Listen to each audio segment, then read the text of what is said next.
Boker Tov Chavrim, I'm Stephen Ben-Nun. You're watching Israeli News Live, and this morning we have very breaking news coming from Far's news agency, along with other news agency. The Sputnik News is reporting that some 30 Israeli foreign intelligence officers killed in a Russian-caliber missile attack in Aleppo. And according to this here, it says several U.S., Turkish, Saudi, Qatari, and British officers were also killed, along with Israeli officers. The foreign officers who were killed in Aleppo operations room were directing the terrorist attacks in Aleppo. Guys, this is very concerning that we're hearing this type of news coming out of Syria this morning, and it is also being very hush-hush in Western media. And the reason it is being hush-hush in Western media is because the question has to be asked, what are Israeli officers doing there? What are U.S. officers, Turkish, Saudi, Qatari, and British officers doing there? As I have stated all along, it is nothing but a false coup that happened in Turkey under Erdogan. I believe it was orchestrated by the United States along with President Erdogan in order to get Turkish military forces and boots on the ground there.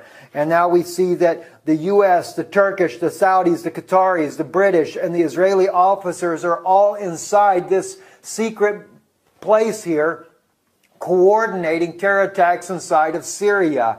And although I love my countrymen, both U.S. and Israeli countrymen there, is still, what are we doing in Saudi Arabia? And I want to state this because I know there's going to be many that are going to be concerned about the fact that this news has happened. It's going to be a cry from the West to bring about war against Russia. But you have to understand, Russia is actually trying to stop this whole rebel force that's going on, and this whole so-called moderate rebels is trying to overthrow the country. But I am not the only voice from the United States that is sounding this alarm that we have no business to be in Syria. They have demonized President Bashar al-Assad as being some kind of madman, gassing and using incendiary devices, etc. on his people, only to find out that it's to the contrary. Even Eren Erdem, the former Turkish MP member of the parliament in Turkey, he was the first one to reveal that the 2013 gas attacks that happened in Syria were never conducted by Bashar al-Assad, but it was coordinated with the West, smuggling in chemical weapons from Europe into Turkey, through Turkey, and Turkey's court turned a blind eye. They replaced the judges, everything, slipped in the chemical weapons, did the attack so that they could blame it on Bashar al-Assad.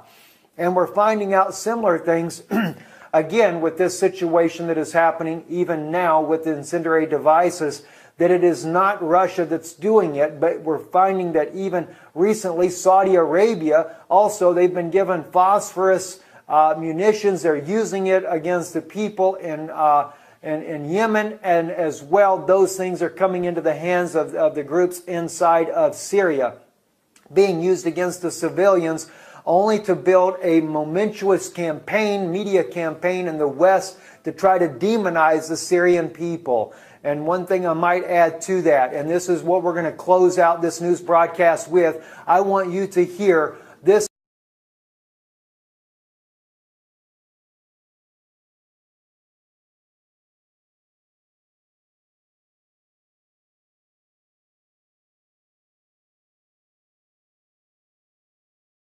government that is controlled by the U.S. corporate media to demonize Syria and to make it look like as if Assad was a regime and was trying to just dictate over his people.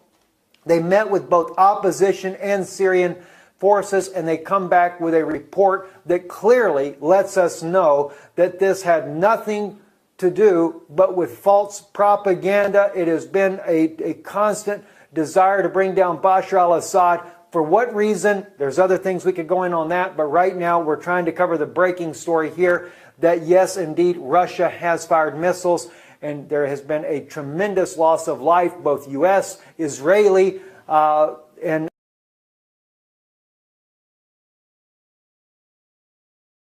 this country down, and Russia finally is standing up and is going to bring that down. Now, I know many of my friends would say, are we looking at Ezekiel 38 as far as from a prophetic standpoint? We may be. Some have said Russia would be, the Ezekiel 38 would be Gog. I think it's personally America that is Gog, and this may be the one thing here that drags all of their armies inside of here to try to take Russia out. Then others might say this would be the hook in the jaws for Russia and bring them down, but Russia is one nation, and we see in the prophecy of Ezekiel that it is jaws and hooks, plural, so it is a multinational force that comes in, and we see a multinational force there. My condolences also go to those families, the U.S., the British, even the Turkish and Saudis. I mean, still, these are loved ones of people that have died in this, just as the loved ones of the Syrians that have died in this war as well. As we've seen, the sad cases of it's loss of life, friends, is a loss of life. It doesn't matter what nationality. I do have a heart for that, and my condolences to all the families that have died into this. But I think if the West would have stayed out of Syria, we wouldn't have the problem we're having today. I'm Stephen Ben-Nun with Israeli News Live. It was our consideration that we had to reach out to the U.S. peace movement and ask that they participate in a delegation to Syria to see for themselves what existed, to speak to both officials and non-officials, civil society, to try to determine for themselves, independently, the situation in Syria and the road to peace. That is our responsibility. Our responsibility is to reach out first to the U.S. peace movement and then to the American people.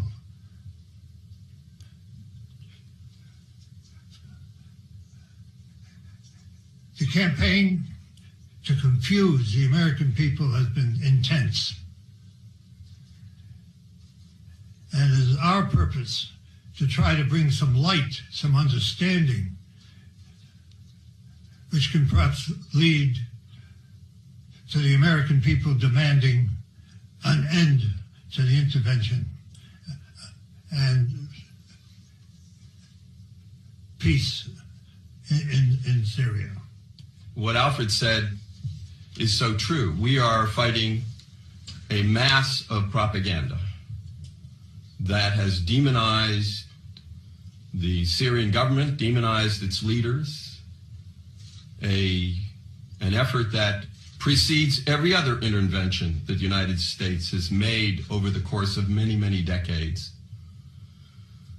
in order to convince people that it's okay for quote-unquote humanitarian reasons to overthrow a government and to replace it with whatever.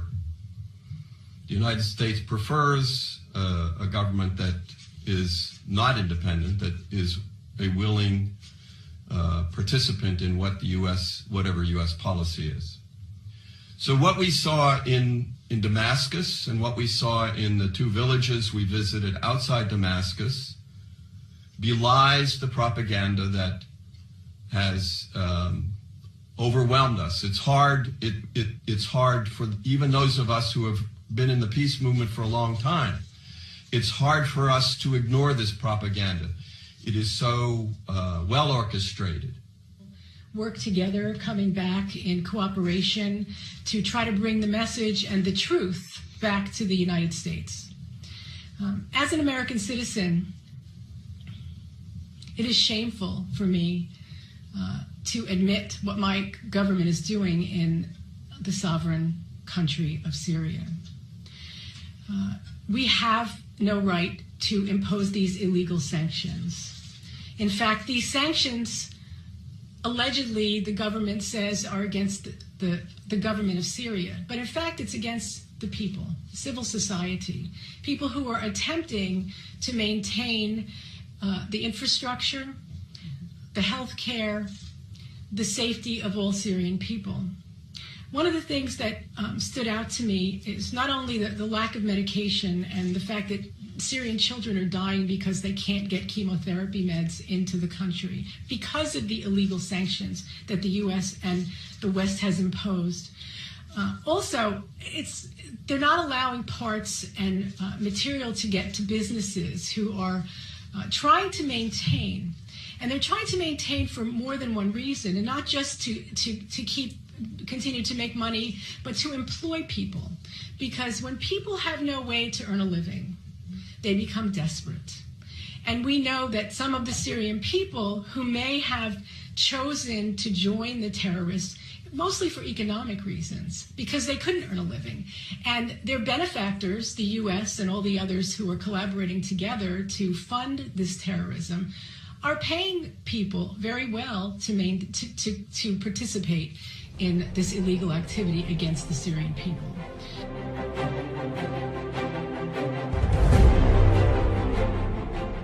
With other news agency, the Sputnik News is reporting that some 30 Israeli foreign intelligence officers killed in a Russian caliber missile attack in Aleppo.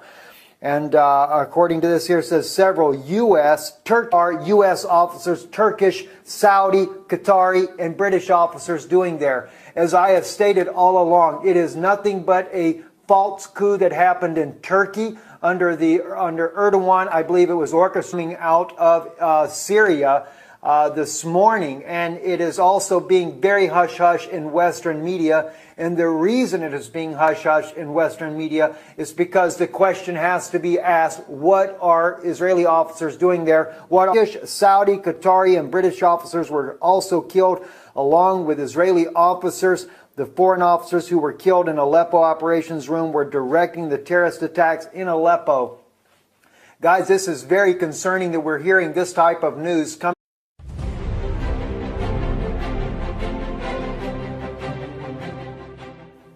Boker Tov Chavrim, I'm Stephen Ben-Nun. You're watching Israeli News Live, and this morning we have very breaking news coming from Fars News Agency along